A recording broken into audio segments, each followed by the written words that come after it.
Oui, nous avons mis en place une mutuelle de santé. C'est l'occasion de féliciter très chaleureusement le président du conseil d'administration avec toute son équipe qui abattent un travail. Moi, j'ai dit que si nous voulons créer une mutuelle et que cette mutuelle devrait ressembler aux autres mutuelles, ce n'est pas la peine. Et c'est pourquoi il faut de l'innovation dans la création de cette mutuelle. Et c'est la première fois au Sénégal qu'on ait une mutuelle qui prend en charge nos ascendants directs.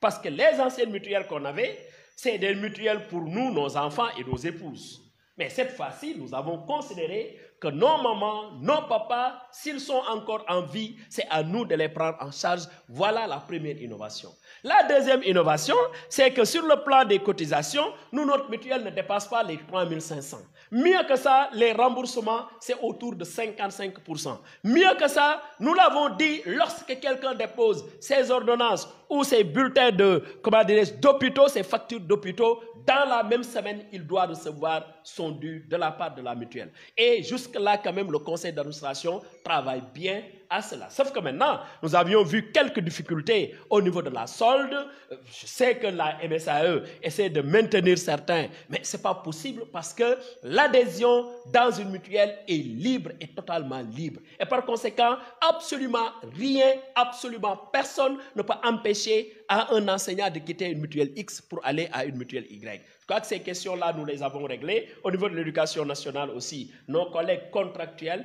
ils peuvent bel et bien adhérer à la mutuelle de santé du SAEMS. Cette mutuelle, je le précise, c'était juste un test pour le SAEMS. Heureusement que c'est un test réussi. Mais l'ambition du SAEMS, je le précise, c'est d'aller vers la création de la Banque des enseignants du Sénégal. Il faut que tous les enseignants du Sénégal, indépendamment de leur appartenance syndicale, mais acceptent qu'on aille avec tous les experts, toutes les bonnes volontés, mais tout ce qui travaille autour de l'éducation, il faut qu'ils acceptent qu'on aille vers la création de cette banque des enseignants. Cette banque-là, si on la met en place, on n'aura même plus besoin du crédit DMC. Parce que c'est une banque qui va permettre aux enseignants d'avoir leur logement à moindre coût et c'est une banque qui permettra aux enseignants mais de faire ce qu'ils doivent faire en tant que travailleurs, en tant que citoyens. Et je crois que tout le monde doit appeler à la mise en place de cette banque-là et toutes les fondations doivent appuyer pour que cette banque-là voie le jour. J'ai vu une expérience au Maroc où les enseignants marocains appuyés par la fondation Mohamed V, mais arrivent à régler leurs questions de logement et leurs questions de santé. Je crois que d'ailleurs, au Sénégal, nous sommes une fonction publique d'environ 150 000 agents et les 98 000 mais sont des enseignants. Et tous ces enseignants sont éparpillés dans les banques et ces banques-là charcutent chaque fin du mois nos salaires. Et c'est le moment quand même de dire basta et d'aller vers la création de cette banque-là, mais qui permettra quand même une nouvelle dynamique financière sur le champ financier et sur le champ bancaire sénégalais pour permettre à ce que ces honnêtes citoyens que sont les enseignants soient davantage dans des conditions plus acceptables. Waaw wax ni rek créé nañ mutuelle de santé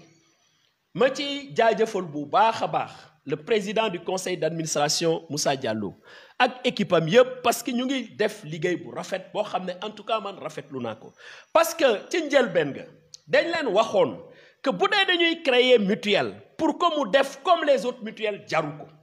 mais nañu def mutuelle boo xam ne quand même dafay indi ay innovation première innovation bi nga xam ne mutuelle bi indi na ko mooy que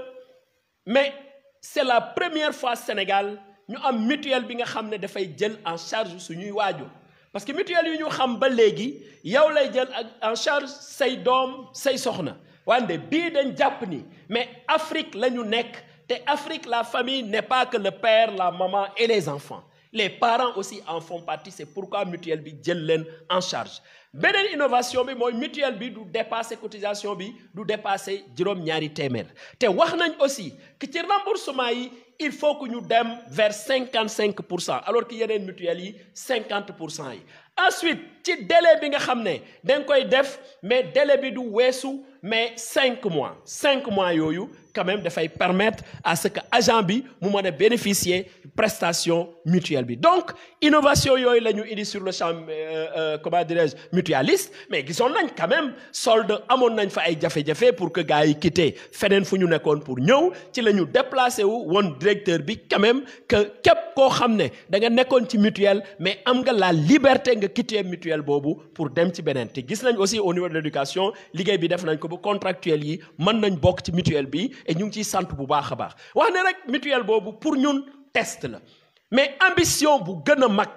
bu ñu am sur ce plan c'est qu'il faut ñu dem vers la fondation d'une banque des enseignants dafay jot jàngalekat yi am seen banque parce que bu ñu amee suñu banque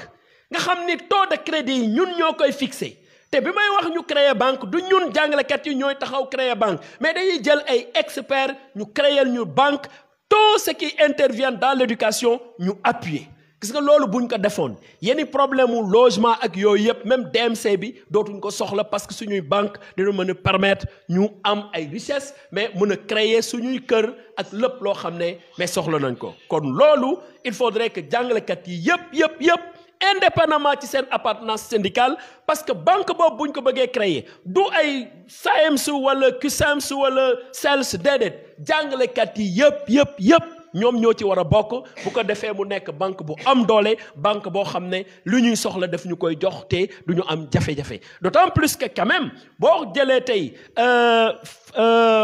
150 000 agents